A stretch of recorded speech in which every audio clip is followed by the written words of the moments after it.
this community.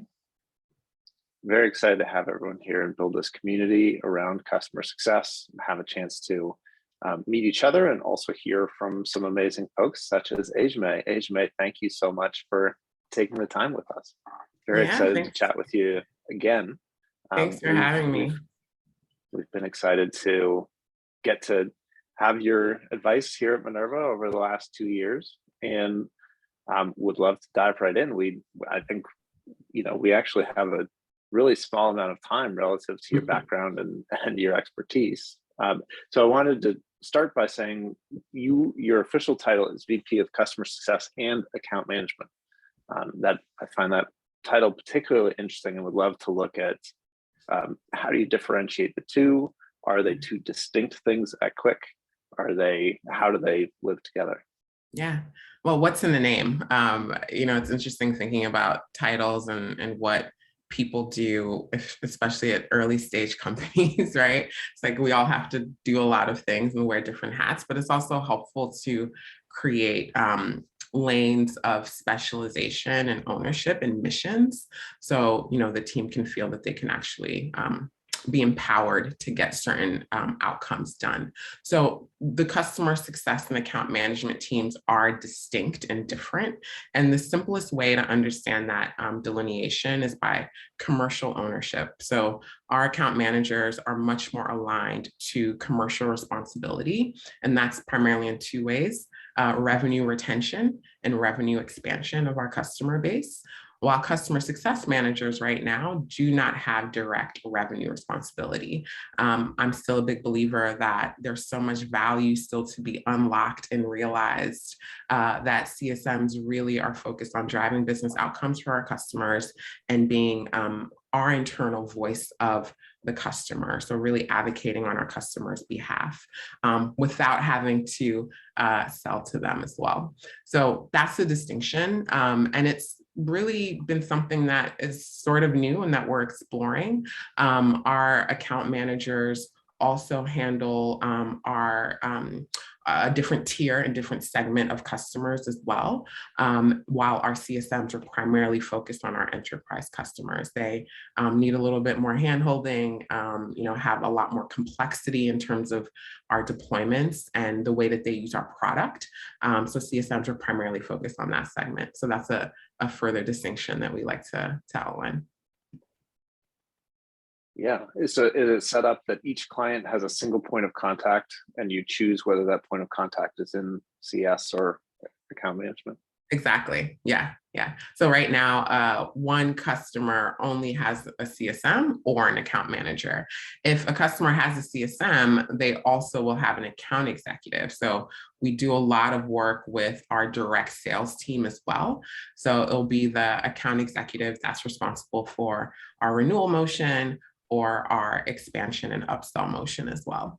And it's been helpful to, again, have that delineation with those on the team that are more commercially aligned and focused, and having the customer feel that their CSM can sort of be their therapist, their internal advocate, their supporter, without having to feel that they're being sold to all the time.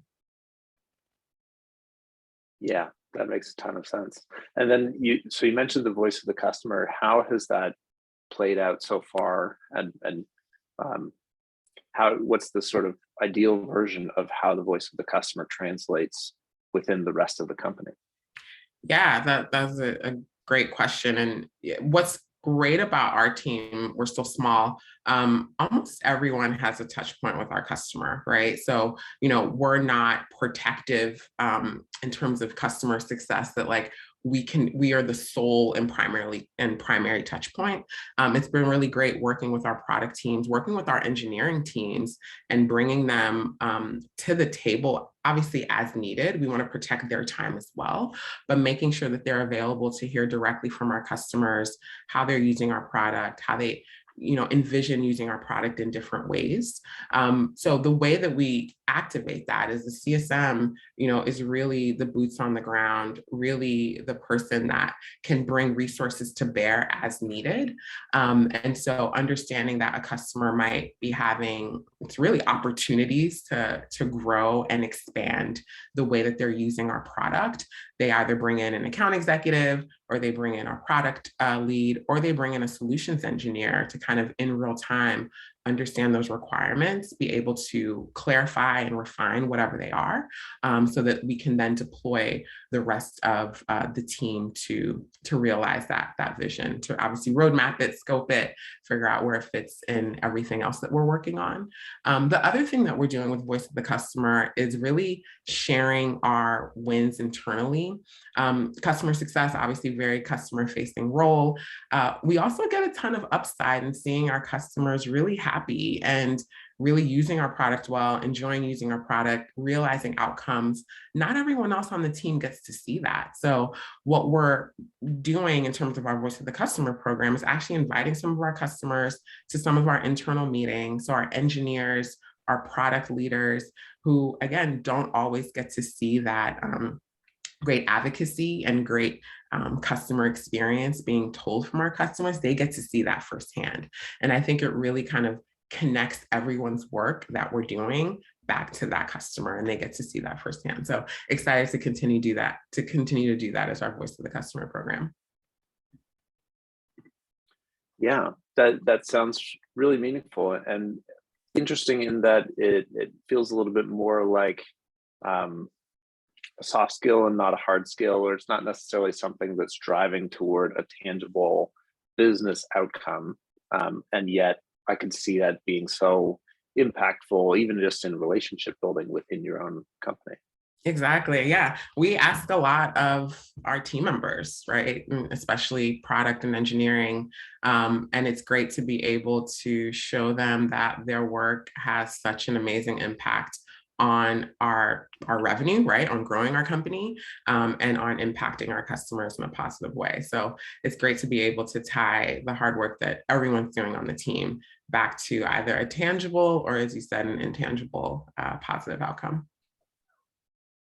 Amazing. So we're transitioning into a new year. I know we're 7 days in, but some of us aren't quite there yet, myself included. And so it's been a period of a bit of reflection, and I know that you've, as an organization, gone through a tremendous amount of growth and evolution. Would love to just hear some of your takeaways, lessons learned as you've been growing and evolving. What has the last year looked like, highs and lows? I know you and I talked a little bit about hiring. Yeah. Would love to hear some of your reflections. Yeah, I think people has been on my mind a lot.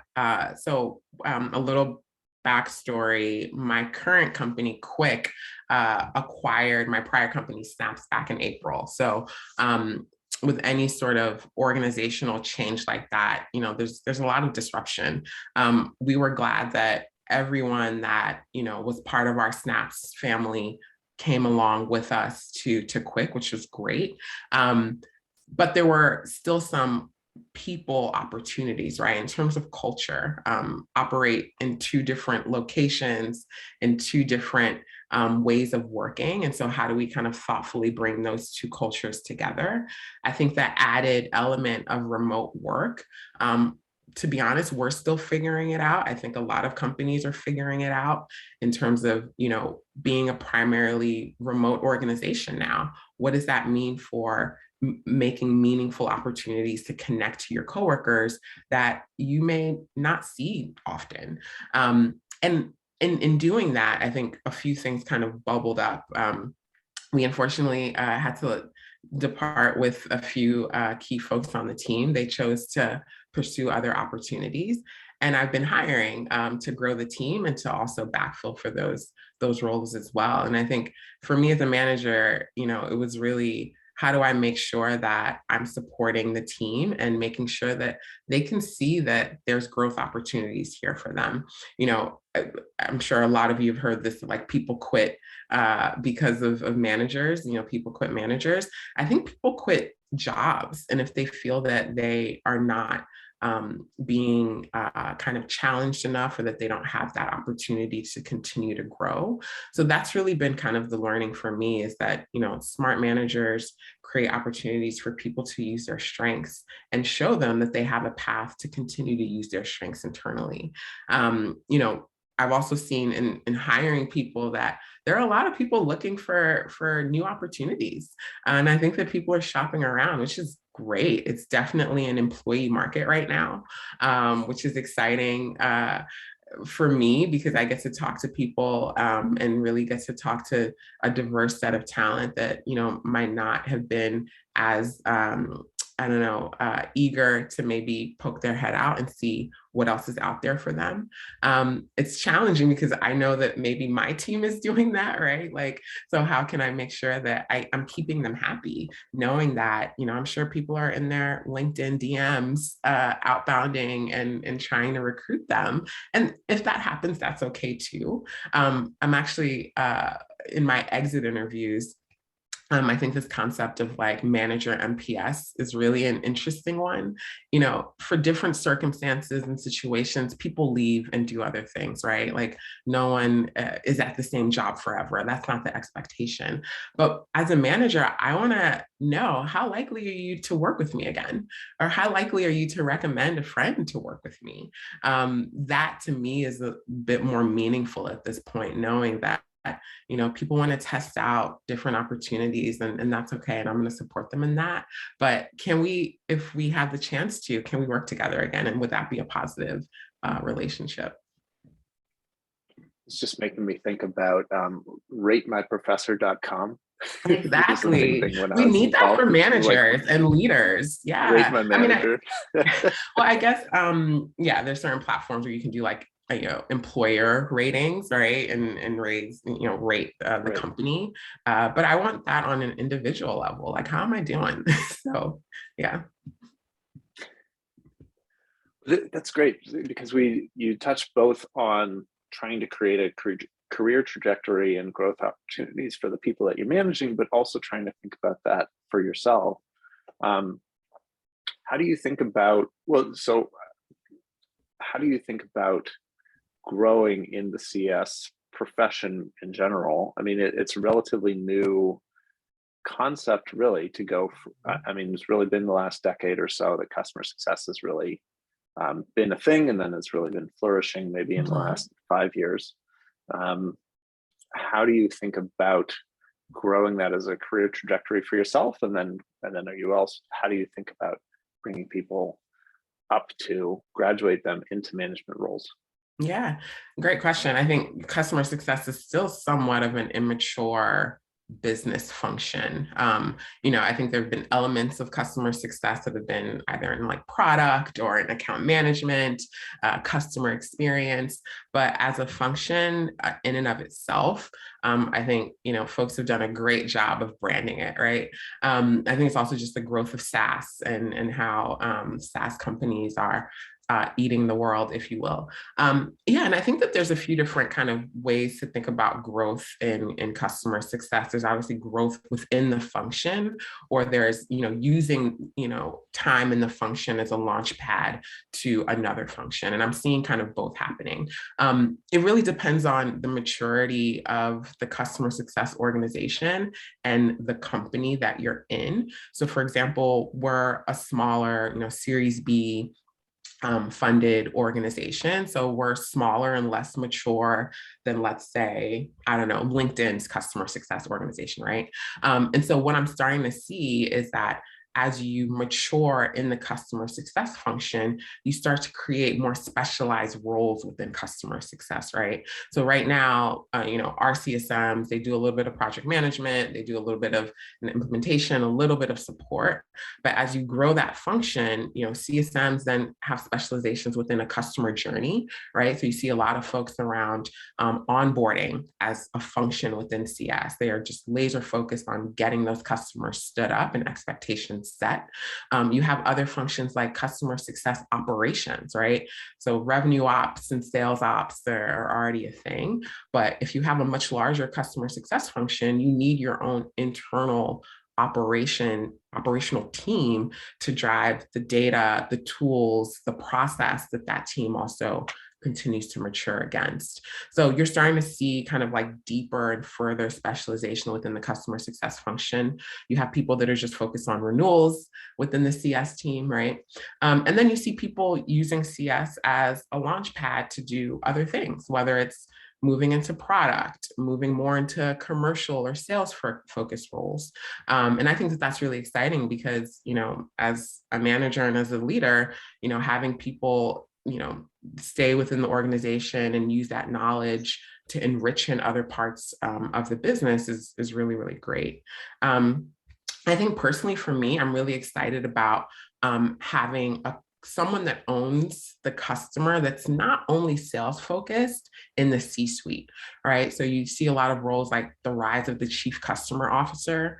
I actually got introduced to this back in the day when I was a consultant, and JetBlue was a customer of mine. And they had this concept of a chief customer officer that owned everything above the wing. So everything that touched a customer in their airline journey was really kind of under the purview of the chief customer officer. A lot of organizations today, everyone touches the customer. So it's really interesting to see how the idea of a chief customer officer, like having a seat at the table, being the owner of that customer relationship management, whether it's the commercial side or whether it is more, I would say, even technology and product driven, is really interesting. And I know that, again, these roles are a little bit newer. So depending on the organization or the industry, they can look a little different. But I'm really excited about the idea and the concept of a chief customer officer. Yeah, absolutely. I love that. We did, as part of the RSVP process for the event, we got some questions from audience members. And I think one big question here was, I think, balancing between how much do you interact with a client, whether it's through the onboarding process or the kind of ongoing engagement, versus how much do you focus on giving resources for the client to onboard themselves, get to know the product themselves. Yeah. A lot of this might depend product by product, but would love to hear your thoughts. Yeah, that was going to be my first answer. I'm an ex-consultant, so the answer is always, it depends. Let me launch into a few different things. Yeah, I mean, for us, we have segmented our customer base primarily based right now on revenue.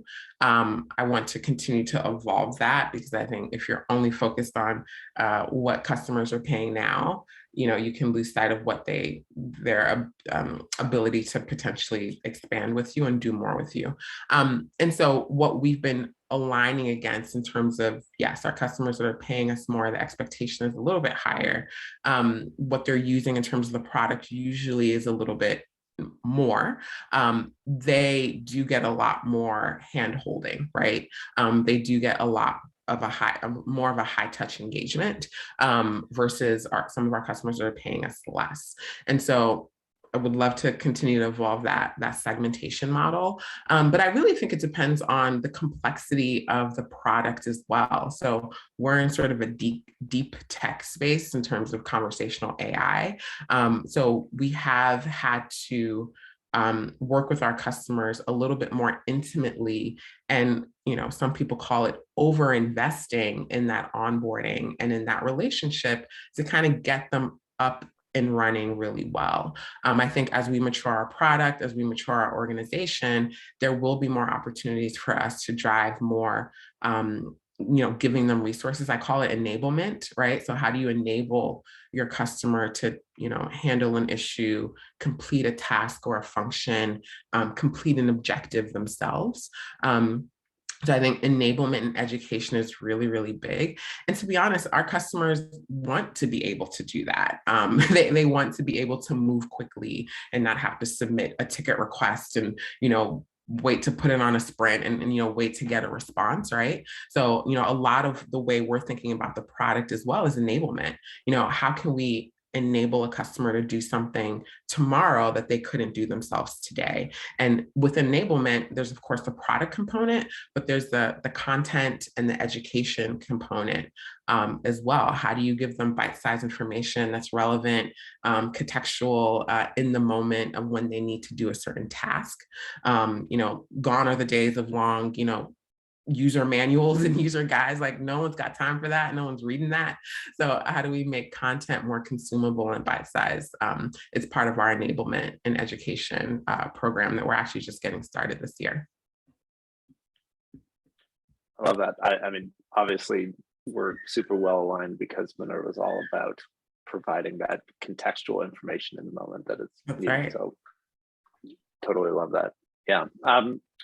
I also wanted to give you a moment because we have a few minutes left before we transition to the peer networking portion, to talk a little bit about Success in Black. I know this is something that you're in the process of launching, and we'd love to hear more about it and have you share it with the group here. Yeah, so Success in Black is an organization, a network community that I recently founded that has a mission of elevating diversity, equity, and inclusion in customer success. I really think that customer success has a unique opportunity right now. And I think that, well, my hypothesis is that customer success can solve tech's diversity problem. We're a fast growing function in tech. We are a gateway, I think, to people that have not traditionally seen themselves in tech, getting those opportunities. I did not have a tech background.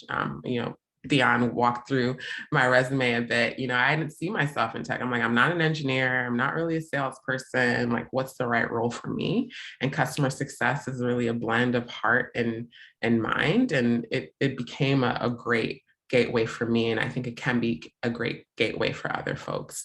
It's also a great pathway to leadership. If we think about it, tech's diversity challenges, are from entry level to senior leadership. But if we have more thoughtful, diverse leaders, I think we can also then trickle down and have more opportunities for junior folks to see themselves in tech leadership as well. And then lastly, customer success, as you mentioned, Peter, is still sort of a new kid on the block in a way. And so we're not really saddled with the history of, tech behaving badly. And I think because of where we sit in organizations where we're primarily customer facing, we have a great opportunity to be able to kind of lead the charge internally and to have tech do better. So that's sort of the thinking that launched Success in Black. We're just getting started. We have a few kind of pillars that the founding team is working on. One is around, providing content and support for folks that are looking to break into customer success. I get tons of requests on LinkedIn, and I take all of those conversations, people asking me, how can I be a CSM? What do I need to know? What do I need to do? What certifications do I need to take? And so giving those folks a support system and a pathway is really fulfilling, and I think can really be a positive impact. The other pillar that we're working on is a speakers bureau.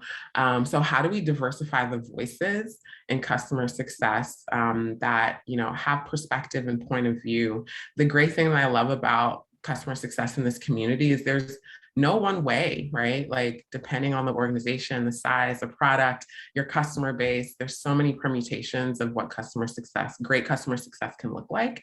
And I'd love to be able to enable more voices to be able to share their perspective.